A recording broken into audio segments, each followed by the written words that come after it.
Hello, I'm John Winnett, and I'm the director of the Digital Studio for Public Arts and Humanities at the University of Iowa.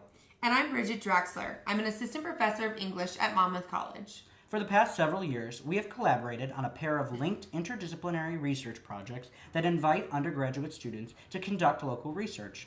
Our hope is to welcome citizen scholars in our communities to also contribute. In this presentation, we're going to give you a sneak peek at some of the materials in our local research multimedia authoring toolkit. We hope that these resources may help students and citizens in your community celebrate your local culture and history. The format of our presentation will begin with a short overview of our projects, City of Lit, and Local Heroes. Then we'll have a series of brief tutorials on interviewing, photography, and writing figure captions. Finally, we will end with highlights from a student sample project. For the purposes of this short public piece, we're focusing on the Monmouth College, University of Iowa Collaborative Undergraduate Local Heroes Research Project on Lupe Smith. In the end credits, we include links to other student research efforts.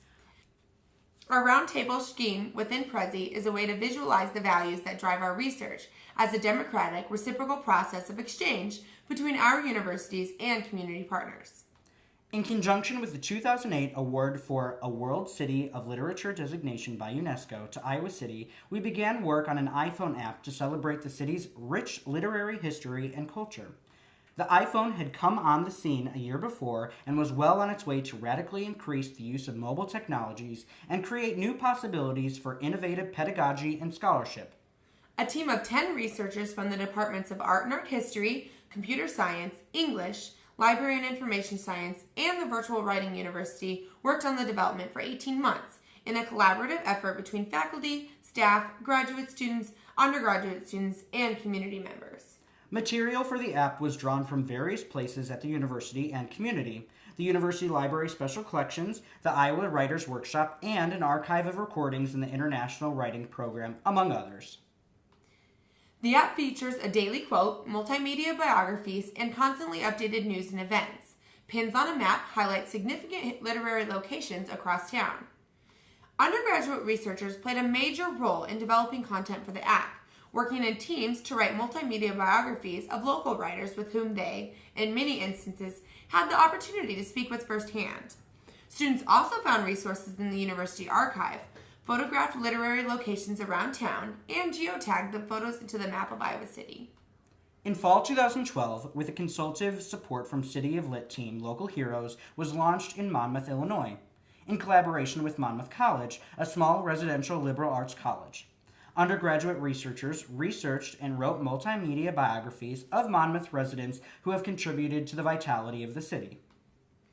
Local Heroes became the first exhibit in the Warren County Virtual Museum, a site that was developed in conjunction with the project in partnership with the City of Monmouth, along with the local Center for the Arts, Historical Society, and Public Library. City of Lit continues to be a vital part of Iowa City's literary scene. In its version 2.0 release, the app now allows users to add their own text, photo, video, and audio commentary. We hope that our self-paced curriculum guide, currently under construction, will allow other communities to champion their own local heroes. Appealing to students and citizens alike, we hope to encourage lifelong learning and in the process foster civic pride. Now, we'd like to give you a sample of how we provide multimedia training for the project.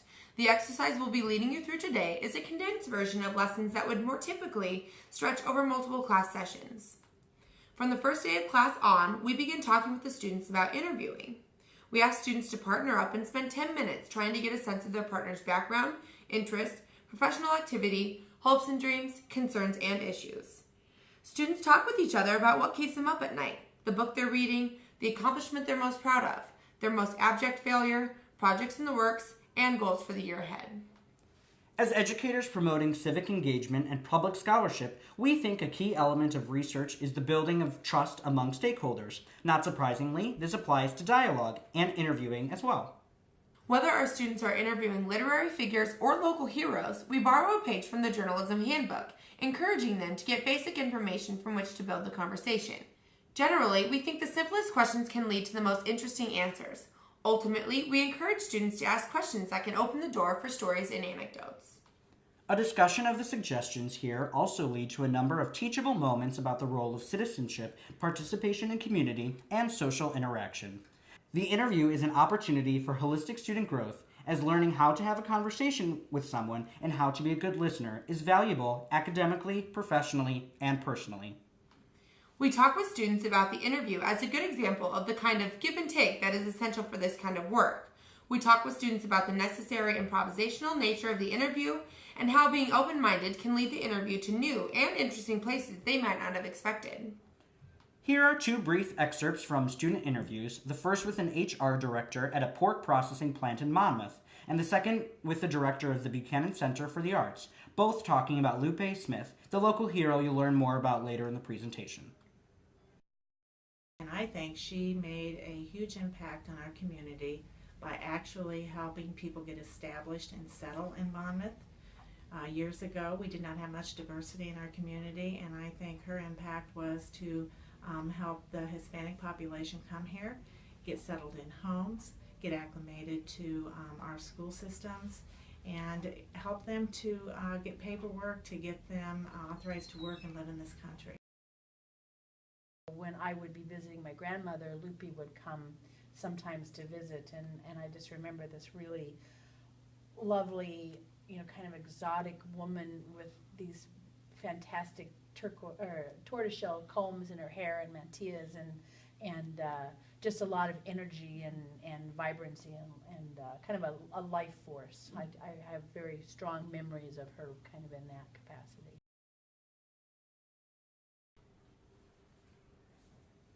The next segment focuses on providing a quick introduction to photography production and history. Some of us think that the history of the world is divided into two parts, before photography and after photography. The invention of photography democratized the production of images and allowed all individuals and families to create a record of their past.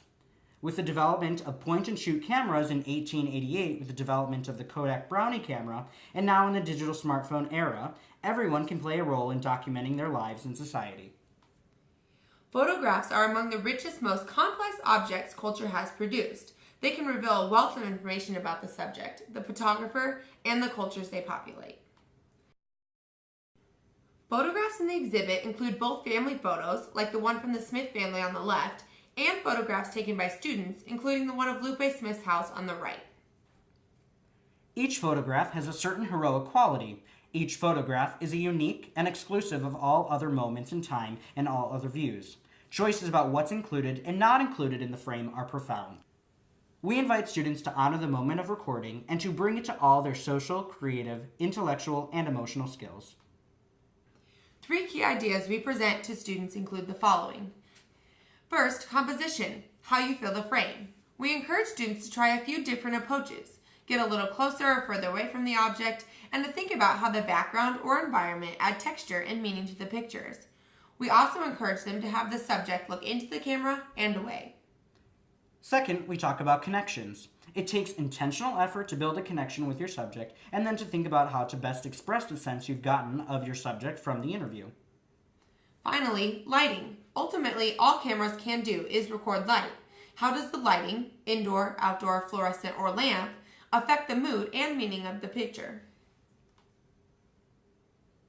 Again, for this assignment, and arguably for all photography efforts, the development of trust and the forming of a meaningful and honest relationship to this subject is key. This trust is the through line of how we approach public digital humanities research. Based on information gathered during the interview, we ask students to write a caption for their portrait. We encourage them to again connect with the conversation with the image they created to synthesize the image and text. Do they see the portrait as a reflection of the caption? Or is there intentional or unintentional disconnect between the visual and written story? This tutorial is specifically used for a class where students are creating digital exhibits, but museum-labeled texts are really just a sophisticated and interconnected series of figure captions. So, we've excerpted parts of the tutorial to give you an abbreviated version of how we teach students to write these captions.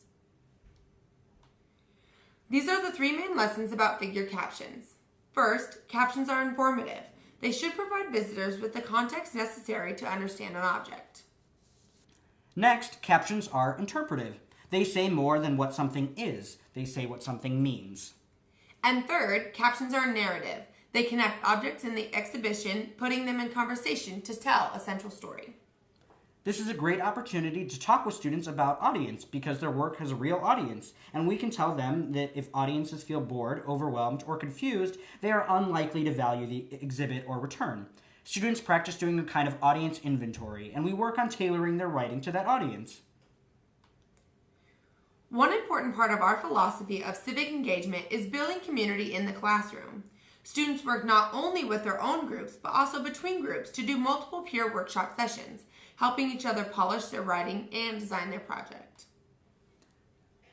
While our writing instruction is tailored for figure labels for Local Heroes and City of Lit, we recommend the following resources for further reading on museum curation and figure labels. We'd like to conclude by showing you an excerpt from one of our student projects. In spring 2014, 2 students from Monmouth College and 2 students from the University of Iowa, who had all taken courses in City of Lit or Local Heroes, participated in an undergraduate research exchange. Over a long weekend, the students visited each other's campuses and communities. In Iowa City, they took a literary walking tour, attended a reading, and interviewing local writer Gemma Deschoisy. They also visited the famous Day House, home of the Iowa's Writers' Workshop, posing here in American Gothic style. In Monmouth, the students worked collaboratively to create a biography of Latina activist Lupe Smith. Students interviewed numerous community members about Lupe's involvement and volunteerism, including the one shown earlier in this presentation.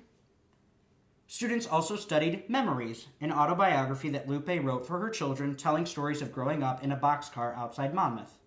Students learned about Lupe's work as a translator and interpreter at the local pork processing plant. We encourage you to visit warrencountyvirtualmuseum.com or the UCall mobile site at the University of Iowa's studio website to see full versions of these exhibits. We would like to end by extending our thanks to the following people who have contributed to City of Lit and Local Heroes.